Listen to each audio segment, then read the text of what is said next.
مولانا طارق جمیل صاحب حافظ اللہ کی جانب سے پرائم منسٹر جناب عمران خان صاحب کے حق میں دیے جانے والے بیان کے رد عمل میں دیوبند مکتبہ فکر کے علماء کی جانب سے جو فتویٰ بازی کا بازار گرم ہے، اس کے بعد ایک عام پاکستانی مسلمان کی کیا ذمہ داری یہ ہے کہ وہ کس بات کو مانے اور کس کی نہ مانے؟ پلیز علی بھائی آپ بھی اپنا موقف دیں۔ مجھے اپنا موقف دینے کی ضرورت نہیں ہے، بہرحال یہ بات زیادہ امپورٹنٹ ہے کہ ایک عام آدمی کیا کرے۔ ظاہر دونوں طرف علماء ہیں، طارق جمیل صاحب بھی ایک بڑی پرسنالٹی ہیں، ان کے مخالفین جو ہیں ان میں کئی لوگ ایسے ہیں جن کا قد کاٹ ان سے بھی بڑا ہے، علمی لیول پہ بھی، حلقہ اثر کے اعتبار سے بھی، اور دونوں ماشاءاللہ یعنی ایک ہی مکتبہ فکر سے بھی بلانگ کرتے ہیں، فرقہ بھی دوسرا نہیں ہے۔ اس کے باوجود آپ دیکھ رہے ہیں کہ صرف پرائم منسٹر عمران خان صاحب کی جنرل سپورٹ کرنے پہ، اسپیسیفک نہیں، پی ٹی آئی کی سپورٹ نہیں، جنرل سپورٹ کے یار اس نے کوئی حکمران تو آیا ہے جس نے ریاست مدینہ کا نام لیا ہے، بناتا ہے نہیں بناتا یہ الگ بات ہے۔ میں صرف اس وجہ سے میں دعا کرتا ہوں کہ اللہ تعالیٰ اسے ہمت دے، اس کے لیے دعائی کے لیے بات۔ یار یہ کون سا مسئلہ ہے کہ جس کے اوپر ہنگامہ کھڑا کر دیا جائے؟ لیکن آپ دیکھیں وزیر اعظم ہے جو مدینے کی ریاست کا نام لے رہا ہے، اے اللہ کمی سے نکال چکے، اب شلوار بھی اتر جائے لوگوں کے تب بھی مدینے کا نام تو لے رہا ہے، تب بھی مدینے کا نام تو لے رہا ہے۔ اور تجھے شرم آنی چاہیے، تجھے شرم آنی چاہیے، تجھے شرم آنی چاہیے کہ عمران خان جیسے فتو کے مقابلے میں تو نے فضل الرحمان کو مستبد کر دیا، محمد کے سامنے کیسے جاؤ گے؟ تو کیسے جاؤ گے؟ تیری ہم لوگوں کے شلوار اتر چکے ہیں، لوگ ننگے ہو چکے ہیں، پھر بھی مدینہ کا نام تو لے رہا ہے، اللہ مدینہ کا نام تو لے رہا ہے، لوگ ننگے ہو چکے ہیں لیکن پھر بھی مدینہ کا نام تو لے رہا ہے۔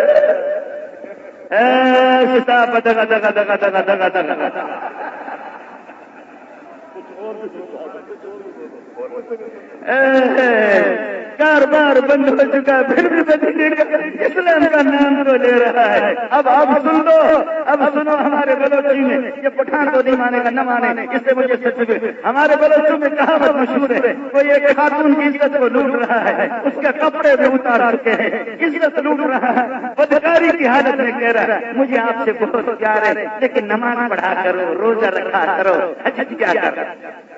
سمجھ میں نہیں آیا آپ کو؟ سمجھ میں نہیں آیا؟ خاتون کے کپڑے اتار چکے ہیں، عزت بھی لوٹ چکا ہے لیکن کہتے ہیں نماز پڑھا کرو، دین کا اہتمام۔ وہ کتے کا بچہ تو ہی دین کر رہا ہے جو اس طرح خاتون کی عزت کو لوٹ رہا ہے۔ تو ہمارے اوپر چڑھ کر کے روٹی ہم سے چھینا، لباس ہمارا اتارا، ملک کو تو نے تباہ کر دیا، غیرت کو داؤ پہ لگا دیا، شرم کو داؤ پہ لگا دیا، قتل و غارت کی بازار پوری دنیا کے اندر رسوا ہو چکے، پھر بھی کہتے صبر کرو، مجھے تم سے پیار ہے، ریاست مدینہ کو تو قائم رہنے دو۔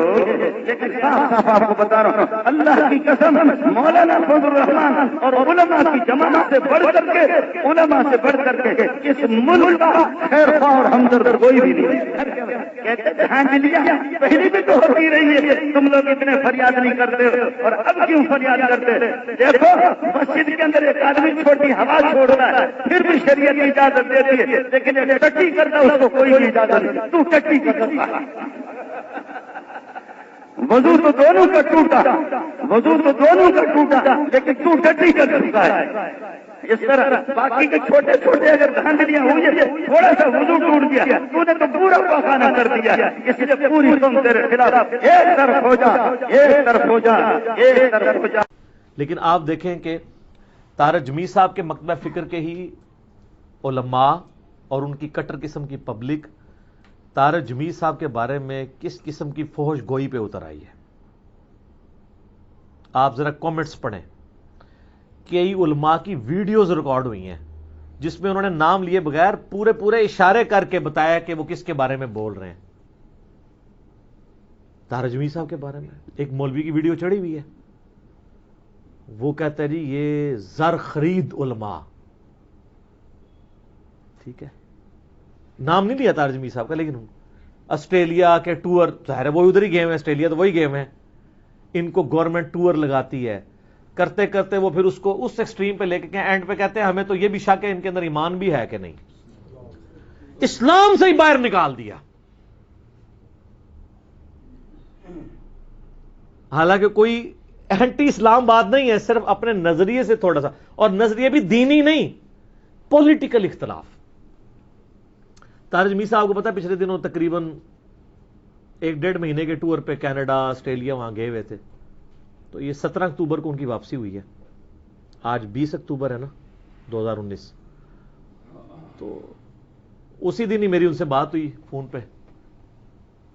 تو میں نے کہا شیخ صاحب آپ کے خلاف جو ہنگامہ کھڑا ہوا ہے آپ نے دیکھا ویڈیوز کے اندر؟ تو کہتے ہیں ہاں میں نے دیکھا ہے. میں نے کہا یہ تو مطلب آپ کو ایمان سے بھی فارغ کیے بیٹھے میں. تو کہنے لگے میرا موقف وہی ہے جو میں نے ویڈیو میں ریکارڈ کروا دیا. پھر انہوں نے کلیریفیکیشن بھی آپ کو پتا ہے, ایک ویڈیو ان کی چڑھی ہیں 2-3 جس میں انہوں نے کہا کہ میں کوئی پی ٹی آئی جوائن کرنے کے لیے نہیں آپ کر رہا, میں تو ایک حکمران کی ایک چیز کی اچھی چیز کی تعریف کی ہے. اس کا یہ مطلب نہیں ہے کہ اس کی حکومت میں اگر کوئی برے کام ہو رہے ہیں تو ان کو میں آن کر رہا ہوں. تو اس میں خود طارق جمیل صاحب نے ویڈیو میں کہا کہ مجھے اتنی گالیاں کھانی پڑی ہیں کہ آج سے پہلے کبھی نہیں گالیاں کھانی پڑی. تو سر یہ گالیاں طارق جمیل صاحب کو بریلوی, اہل حدیث اور شیعہ نے دی ہے, خود دیوبندیوں نے دی ہیں جو ان کے مکتبہ فکر کے ہیں. تو میں نے طارق جمیل صاحب سے کہا کہ جی آپ یہ اندازہ لگائیں آپ کہ آپ مجھے تو کہتے ہیں علماء کے بارے میں نرم رہیں, ٹھنڈے رہیں, تو آپ سے زیادہ تو نرم اور ٹھنڈا ہی کوئی نہیں تھا. ایک چھوٹے سے اختلاف پہ انہوں نے آپ کو ایمان سے نکال دیا ہے. تو اس کا مطلب ہے اگر اینڈ رزلٹ یہی نکلنا ہے تو میں تو بالکل صحیح چل رہا ہوں. نرم رہ کے اور لحاظ کر کے بات کرنے کا بھی اینڈ رزلٹ یہی ہے کہ علماء کہہ رہے ہیں کہ ہمارے علماء نے فارغ کر دیا ہے. مولانا فضل الرحمان صاحب حفظہ اللہ تعالی, میں ان کی بڑی عزت کرتا ہوں, انہوں نے سلیم صافی صاحب کے پروگرام جرگا میں یہ بات کی ہے کہ طارق جمیل کی کیا حیثیت ہے, 1.5 لاکھ علماء تو میرے انڈر ہیں. یہ بات ان کی ٹیکنیکلی بالکل ٹھیک ہے. طارق جمیل صاحب ایک وائز اور ایک عام ایک سنگل عالم کے سوا کچھ نہیں ہے. علماء نہیں ان کے پیچھے کھڑے ہوئے. علماء تو ظاہر ہے رپورٹنگ ہے, ان کے باس تو مولانا فضل الرحمان صاحب ہے. تو بات تو ان کی بالکل ٹھیک ہے. تو آپ یہ دیکھ لیں, تو مجھے جو لوگ مشورے دیتے ہیں, اور میں نے طارق جمیل صاحب سے بھی یہی عرض کیا فون پہ, میں نے کہا سر دیکھ لیں, مجھے کہا جاتا ہے نا نرم, تو آپ زیادہ نرم کوئی نہیں تھا, تو آپ کو انہوں نے چھوڑا. تو میں ان لوگوں کا خیال کرتے ہوئے سچائی کے معاملے میں کمپرومائز کر جاؤں, ضرورت نہیں ہے, کیونکہ انہوں نے اینڈ رزلٹ یہی نکالنا ہے. جو پنجابی کے اندر آٹا گوندے ہلدی کیوں ہے بھائی, جب آٹا گوندیں گے تو ہلنا تو پڑے گا. اب کوئی ایسے ایسے کر کے تو آٹا نہیں گوند سکتا. آپ جتنا مرضی آٹا گوندتے ہوئے ایسے ایسے کریں, ذرا سا بھی ایسے آپ کا ہاتھ تھکا نہ ان کا نہ ہل گیا, تو آپ تسلی سے پھر آٹا گوندیں جو ہم گوند رہے ہیں. نہ میں وابی نہ میں بابی, میں ہوں مسلم علمی کتابی, لگائیں نعرہ, کسی سے نہ ڈریں.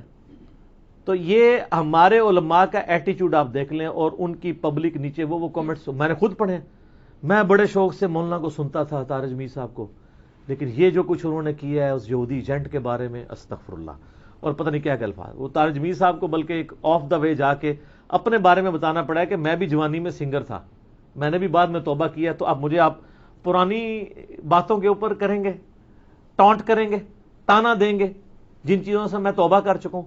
اگر پرائم منسٹر کی کوئی پرانی لائف کے اندر, کوئی ان کی پرسنل لائف کے اندر اس طرح کے عیب موجود تھے, میں تو کہتا ہوں ایون اب بھی موجود ہیں. ہم ان عیوب کے افیکٹری, ہم ڈائریکٹری نہیں ہیں. وہ چھپے ہوئے ہیں تو چھپے رہنے دیں, نہ ان کو اچھالیں. ہم افیکٹری ان چیزوں کے ہیں جن چیزوں پہ بات ہونی چاہیے. اور وہ ظاہر ہے کہ ان 1.5 سالوں کے اندر جو پاکستان نے مہنگائی دیکھی آج سے پہلے نہیں دیکھی, یہ بات ٹھیک ہے. پرائم منسٹر کو تو رات کو نیند نہیں پڑنی چاہیے جو ملک کا بیڑا غرق ہو چکا ہوا ہے. ان باتوں کے اوپر بات کریں نا, آپ کریکٹر کو کیوں اچھالتے ہیں؟ جو جینوئن پوائنٹ ہے ان کے اوپر بات کریں. آپ اس طریقے سے کریکٹر کو اچھالیں گے پھر ظاہر ہے پھر دوسروں کو بھی موقع ملے گا. تو وہ کٹر لوگ نیچے لکھ رہے ہیں کہ جی ہم بڑے شوق سے سنتے تھے, بس اب ہم نے کراس لگا دیا, اب اس کو نہیں سننا. اور پھر رہی صحیح کثر علماء نے نکال دیا, انہوں نے بھی کلپ بنا دی ہیں کہ جی مولانا فضل الرحمان صاحب پریشان نہ ہوں, یہ جو زر خرید اور دنیا دار علماء ہیں جو حکومتی پیسوں پہ اس طرح کے فتوے دیتے ہیں, اور انہوں نے کہا یہ 3-4 بندے ہیں, ایک کا نہیں کہا, وہ 3-4 اگر آپ گنتی پوری کریں نا تو اس میں پہلے 2 میں مولانا طارق جمیل صاحب آ جائیں گے, کیونکہ اور تو کوئی آئی نہیں ہے. اب باقی کچھ میدان عمل میں آنا شروع, یعنی جو بقول ان کے میں بات کر رہا ہوں. تو یہ لوگ بالکل لحاظ نہیں کرتے ہیں, ذرا سا آپ ان سے اختلاف رائے کریں تو یہ بالکل میدان عمل میں اتر آتے ہیں اور آپ کو چھوڑیں گے نہیں. میں اس لیے یعنی اس حوالے سے کہتا ہوں کہ لوگ میرے بارے میں کہتے ہیں نا، تو گالیاں تو مولانا طارق جمیل صاحب کو بھی کھانی پڑ رہی ہیں. ان کا مجھے اتنا کچھ سننا پڑا کہ آج سے پہلے میں نے کبھی نہیں سنا. صرف پھر اس میں انہوں نے ایک بڑی کریٹیکل بات کی تھی.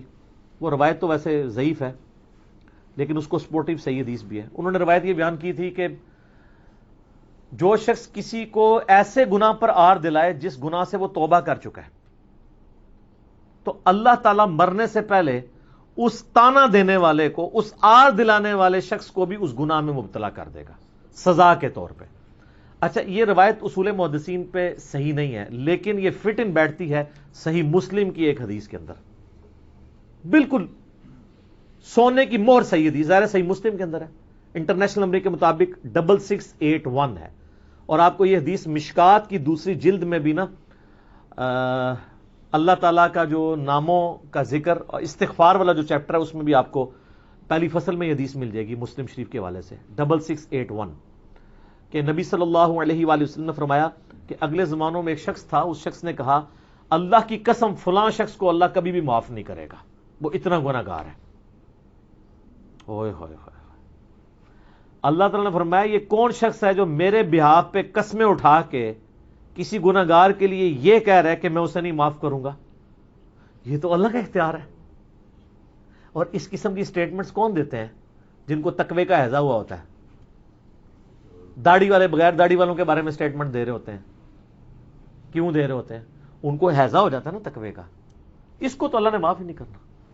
تو صحیح مسلم کے الفاظ ہیں کہ نبی صلی اللہ علیہ وآلہ وسلم نے فرمایا، اللہ تعالیٰ نے فرمایا کہ یہ شخص کون ہے جس نے اتنی جرت کی ہے، تو اب میرا یہ فیصلہ ہے کہ میں اس گناہگار کو بخشتا ہوں اور اس کے سارے عمل ضائع کرتا ہوں. صحیح مسلم انٹرنیشنل نمبر کے مطابق 6681. اور یہ اللہ تعالیٰ کا اختیار ہے جی. سورۃ الانبیاء کے اندر آیت نمبر ہے 23، لا یسأل عما یفعل وہم یسألون. اللہ کو کوئی نہیں پوچھ سکتا کہ اس نے کوئی کام کیوں کیا، اللہ سب کو پوچھ سکتا ہے. لا یسأل عما یفعل، کوئی نہیں سوال کر سکتا کہ اللہ نے ایسا کیوں کیا. وہم یسألون، اور جو سوال کرنے والے ہیں ان سب کو اللہ پوچھ سکتا ہے. اللہ کا اختیار ہے، رب ہے، مالک ہے، خالق ہے. اس قسم کی لوگ سٹیٹمنٹ دیتے ہیں تو یہ یاد رکھیے کہ ہر شخص کو یہ حق حاصل ہے کہ وہ اپنی رائے رکھے. مولانا طارق جمیل صاحب بھی ایک انسان ہے، وہ اپنی پولیٹیکل ایفیلیشن اگر سپوز شو بھی کر دیں، کل کو کہہ دیں میں پی ٹی آئی یا نون لیگ یا پیپلز پارٹی یا جماعت اسلامی جوائن بھی کرتا ہوں، تب بھی ان کا حق ہے. آپ علم